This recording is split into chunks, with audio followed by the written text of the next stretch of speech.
Boa noite a todos. Que a paz de nosso Senhor Jesus Cristo, ela possa envolver os nossos corações, os nossos lares, principalmente nesse mês lindo, que é o mês que se comemora o nascimento de nosso Senhor Jesus Cristo. O capítulo dessa noite que a gente vai fazer uns breves comentários, ele é intitulado Privilégios Cristãos. Vamos ver o que significa isso. Vamos lá, deixa eu passar aqui os slides que ficou agarrado. A palavra privilégio, que é um substantivo, ele tem algumas definições interessantes. Direito, vantagens, prerrogativas, válidos apenas para um indivíduo ou um grupo, em detrimento da maioria, apanágio, regalia, diploma que contém a concessão de um privilégio, né? Uma patente, uma riqueza, um conforto, um bem material ou espiritual que só uma minoria tem acesso, a privilégios de classe dominante. Então a gente vê que a palavra privilégio, ela está muitas vezes sendo utilizada como algo que só é concedido a uma minoria de pessoas. Mas o tema dessa noite, para a nossa reflexão, é um privilégio cristão. Então a gente tem que perguntar qual é o privilégio que tem um cristão. Será que é alguma regalia? É alguma coisa que ele vai receber mais do que outras pessoas? E é isso que a gente vai ver. Então a gente vai ver que privilégios são esses. Se é algo que nós estamos sendo agraciados por Deus, ou se é outra coisa, se ele é um dever que nós temos numa sociedade. É algo que eu ganho gratuitamente ou ele simboliza um dever meu para com a sociedade?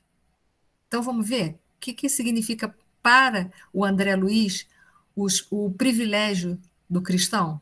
Vamos ver? Vamos ver lá.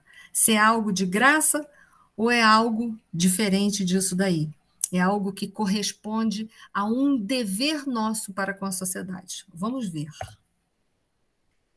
Manter suprema fidelidade a Deus. Isso é um privilégio que poucos podem vivenciar. A gente que vive dentro de uma sociedade materialista, de preferência, uma sociedade personalista, e cujo comportamento ainda é muito egocêntrico, a gente ver uma pessoa manter fidelidade a Deus é um privilégio. É um privilégio. E, ao mesmo tempo, é um privilégio para ela poder se manter e, ao mesmo tempo, é um dever para aquele que tem a consciência desperta para esse entendimento. Olvidar os próprios desejos, ou seja, esquecer os nossos próprios desejos, atendendo aos superiores desígnios. Isso é um privilégio cristão. Parar de desejar tanto, né? Mas esquecer para si e pensar muito mais e além do que em si próprio, mas pensar o quê? Na coletividade, porque nós estamos todos interligados. A gente pode até, em alguns momentos, tentar anestesiar, por exemplo, a nossa consciência, acreditando por esta anestesia de que nós não fazemos parte da Terra, desse ecossistema, mas nós fazemos. E, por exemplo, os nossos desejos desenfreados estão, por exemplo, maltratando a Mãe Terra, que é a nossa casa. Então, é um privilégio esquecer os próprios desejos e atender às leis de Deus. Humilhar-se para que a mão do Senhor seja exaltada, ou seja, diminuir a nossa personalidade, diminuir esse eu, esse egóico que a gente tem, essa consciência egóica, para que Deus, sim, possa ser exaltado por nós. Conquistar a si mesmo é um privilégio, porque muitos não sabem nem quem são e para onde vão. Andam mobilizados pelos pensamentos de massa e acabam que frustrados, deprimidos e doentes dentro da sociedade. porque não conseguem entender quem são, só conseguem agir de conformidade por aquilo que determina a massa. Renunciar com alegria em benefício dos outros. E aí eu me lembro de Francisco de Assis, que disse: é dando que se recebe. E é verdade, quanto mais você dá à vida, mais é da lei, mais a vida vai lhe retribuir. Retirar lucros eternos de perdas temporárias. Porque aqui, nessa dimensão que a gente vive, tudo é passageiro. Tudo é passageiro. Aqui tudo é impermanente. Trabalhar na construção do reino divino, nossa, isso é tão difícil nessa sociedade materialista e egoísta. Mas se a gente conseguir, isso é um privilégio.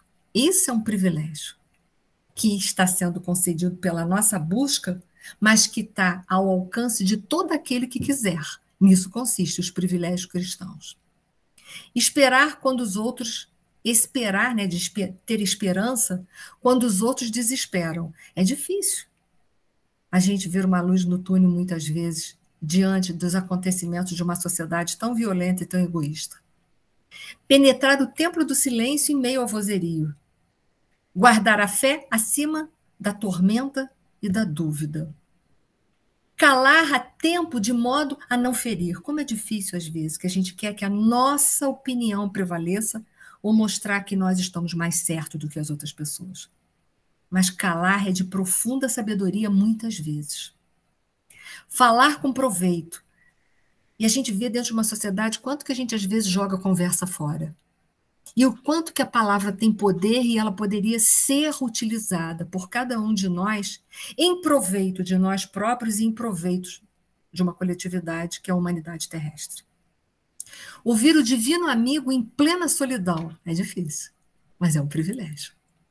Servir sem recompensa, porque quando a gente espera recompensa, é comércio, é barganha. Mas quando a gente serve por entendendo que é muito bom, ser do bem e servir, já está a recompensa, já está ali. Mas quando a gente faz esperando receber alguma coisa em troca, metade da recompensa já se foi. Suportar com valor a própria cruz. É difícil, a gente não aceita muito o nosso próprio contexto de vida. Mas o nosso contexto de vida, ele foi formatado ao longo das nossas reencarnações.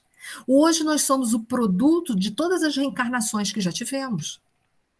Então, né, temos que suportar o valor de nossa própria cruz. Se hoje a nossa vida não está tão boa, é porque no passado, infelizmente, não fizemos boas semeaduras.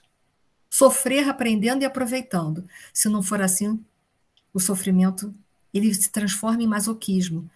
E que a gente possa aproveitar a dor para trazer uma experiência, uma sabedoria para a gente, para fazer a gente crescer emocionalmente e espiritualmente. E não para degradar a gente. Amar sem exigências. Porque a gente quer ser aceito e o outro também quer. Ajudar em segredo. Ninguém precisa saber que foi você. Jesus dizia, não saiba a esquerda o que dá à direita. E é ponto. Semear com Cristo, desapegando-se dos resultados. Todas as glórias pertencem a Deus. Então, os resultados é para Deus, não é para a gente. Porque a gente está aqui só recebendo oportunidades para se refazer e crescer. Então, as glórias pertencem a Deus. Encontrar irmãos em toda parte, e não potencial, e ver as pessoas como um potencial de inimigo, de concorrente, nada disso. Todos somos irmãos, inclusive os animais e a natureza. Cultivar o prazer de ser útil. Discernir o justo valor das causas e das coisas. O que é que tem verdadeiramente valor para que a gente possa lutar por causas e coisas? Santificar o mal, no sentido de transformá-lo e transmutá-lo, e no entendimento de que o mal tem prazo de validade. O bem é eterno. Ele reinará hoje, amanhã ou depois. Amparar com sinceridade os que erram. Perdoar quantas vezes for necessário, porque nós também precisamos. Superar os obstáculos. Estão aí para promover crescimento da gente, não para nos sacrificar, mas sim para nos promover. Conservar a jovialidade e a doçura. Sustentar o bom ânimo, desprender-se dos enganos do mundo antes que o mundo nos desengane. Isso é a frase mais sábia de toda essa passagem. Desprender-se dos enganos do mundo antes que o mundo nos provoque uma grande desilusão. Então, se desprende. Perseverar no bem até o fim. E aquele que conseguir, com certeza, vai poder ingressar num planeta de regeneração. Então, vale a pena ser bom, gente. Essa é a pequena reflexão que a gente nem achou que ia dar conta, mas a gente deu conta até o final. Desejo a todos que participam desses pequenos minutos de reflexão um Natal com Jesus, um Natal com muita paz, que o amor de Jesus permeie os nossos corações, os nossos lares e nos dê e nos sustente com força, fé e coragem, para a gente superar tudo o que precisamos para sairmos desse mundo muito melhor do que chegamos nele. Muito obrigada a todos. Assim seja para todos nós.